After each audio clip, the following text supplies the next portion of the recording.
Bonjour à tous! Donc dans cette vidéo, on va parler de l'ostéoporose.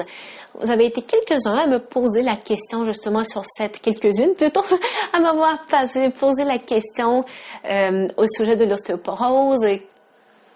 Quoi faire dans cette situation? Est-ce que c'est possible de rendre nos os plus forts et un peu plus résistants en présence de cette condition? Donc, je vais vous parler de quelque chose effectivement qui peut vous aider à retrouver des os en meilleure santé, même si vous présentez déjà la condition de l'ostéoporose. Donc, c'est quelque chose dont je vais vous parler aujourd'hui, c'est autant bien pour prévenir l'ostéoporose que pour prévenir justement sa dégradation si vous l'avez déjà, ou même peut-être un peu renforcer les os, ok? Donc, ce dont je vais vous parler aujourd'hui, je vais pas vous parler des médicaments, je suis pas au courant, je suis pas une spécialiste des médicaments, ok? Je sais qu'il y a des médicaments que les médecins vont souvent prescrire à des patientes principalement qui présentent de l'ostéoporose. Je n'y connais rien à ce sujet, ok? Je ne sais pas si c'est efficace, si c'est pas efficace, donc je vais pas non plus vous parler de la nutrition, ok?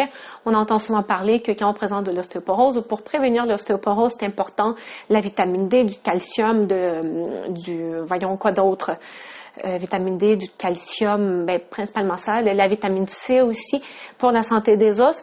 Je vais pas aborder ce sujet-là non plus, je suis pas une nutritionniste, ok?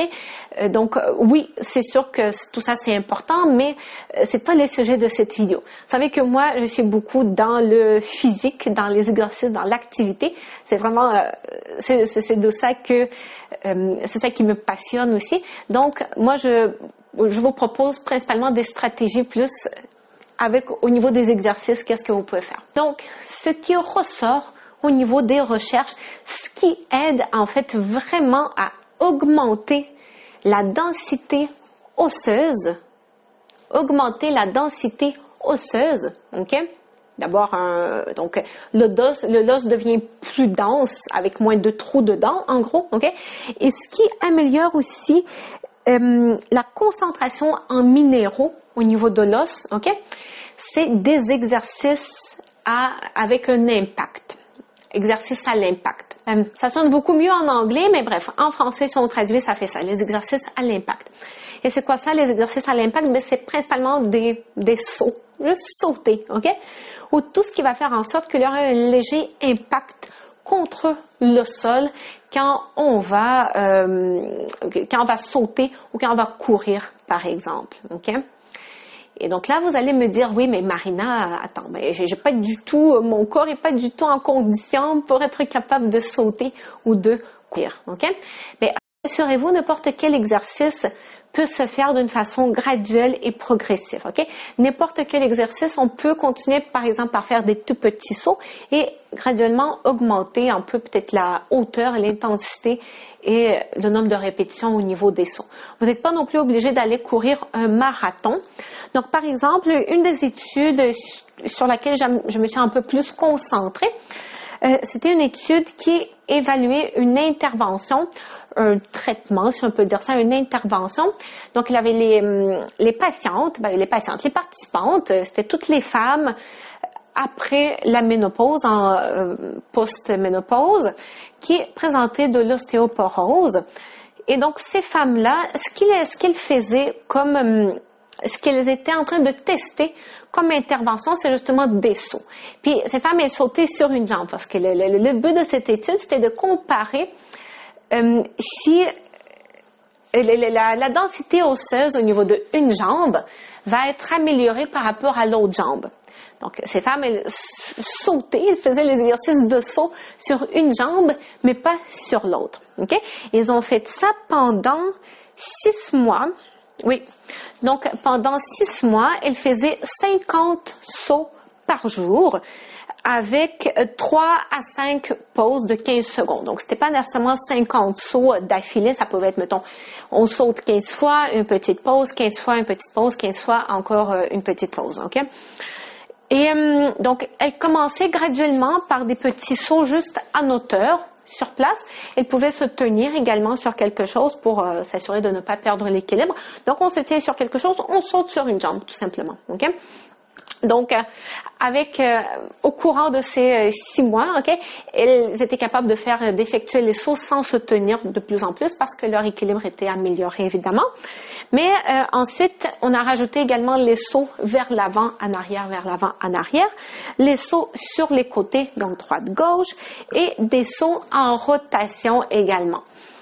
Et donc, après 6 mois de cette pratique, de ces exercices effectués régulièrement, il y a eu une amélioration significative au niveau de la densité de l'os et au niveau de la concentration en minéraux, en quelque sorte, au niveau de l'os, au niveau de la jambe sur laquelle les participants effectuaient l'exercice versus la jambe qui ne participait pas à l'exercice, ok, à l'intervention.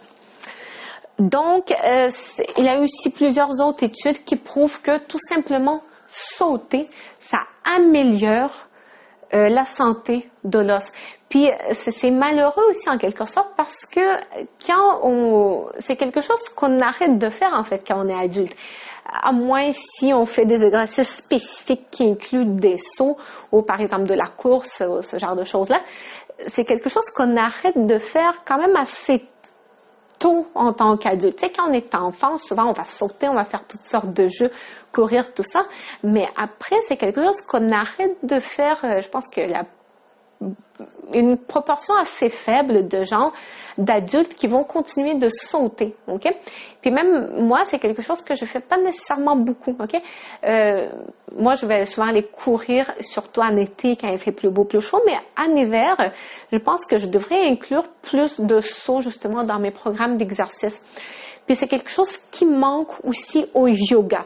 Vous savez que j'aime beaucoup le yoga, mais cet aspect de saut, des exercices à impact, c'est quelque chose qui ne fait pas partie vraiment de yoga et c'est ça. Donc, si vous êtes une personne qui ne fait que du yoga, sachez que c'est important aussi peut-être de juste inclure un peu de saut dans votre routine d'exercice, ok?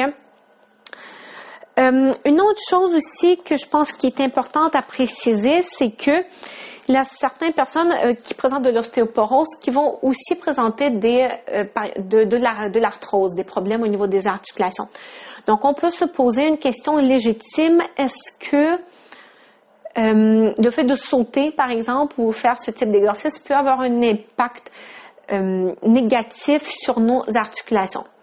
Donc, sur l'étude que j'ai consultée, les auteurs se sont posés justement cette question, est-ce que le fait de sauter, ok, oui, peut-être que ça va améliorer les os seront en meilleure santé, mais peut-être ça va aggraver les articulations. Donc, là, on n'est pas nécessairement gagnant. Donc, dans cette étude, ils ont évalué aussi la condition du cartilage après avoir fait cette intervention pendant 6 mois. Et le cartilage est resté intact, ok? Donc, l'articulation chez les participantes est restée intacte, ok? Par contre, c'est important de préciser que les participantes à cette étude ne présentaient pas d'arthrose, en tout cas, ne présentaient pas de problèmes graves ou limitantes au niveau de leur articulation. Donc, on ne sait pas, mettons, si on applique cette intervention de sauter 15 minutes par jour, non, voyons, 50 fois par jour pendant 6 mois. Chez une personne qui présente de l'arthrose, mettons, à un stade peut-être un petit peu plus avancé, quel effet ça va avoir? On ne sait pas, ok? Mais chez les personnes qui présentent des articulations qui ne sont pas malades nécessairement, le fait de sauter n'avait pas d'impact négatif sur l'articulation, puis au contraire, ça avait aussi même un effet, ça renforçait l'articulation. Puisque bon, ça renforce les muscles, tout ce qui renforce les muscles autour de l'articulation, c'est bien aussi pour l'articulation, ok?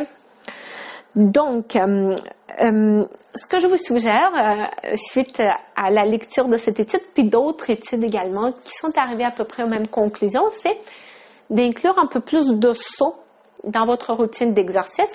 Une fois de plus, ça n'a pas besoin d'être des sauts exceptionnels. Hein? Juste tant que votre pied va décoller un peu du sol, c'est déjà bien. Ok? Puis sinon, ça peut être bien aussi de sauter peut-être sur quelque chose d'un peu plus, sur petite trampoline, par exemple, ou sur, je sais pas, un coussin gonflable, sur quelque chose qui fait en sorte que l'impact est un peu moins important quand même, surtout si vous avez des articulations qui sont un peu plus douloureuses. C'est ça, on n'est pas obligé nécessairement de sauter au sol, on peut sauter aussi sur quelque chose d'un peu plus mou, ok? Si vous présentez de l'arthrose, faites des tests, ok?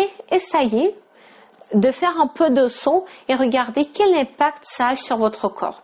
Si vous sentez que ça aggrave pas nécessairement vos douleurs articulaires, mais vous pouvez inclure un peu de saut dans votre quotidien. C'est sûr que c'est toujours bien aussi d'en discuter avec votre médecin, avec un professionnel de la santé qui vous suit.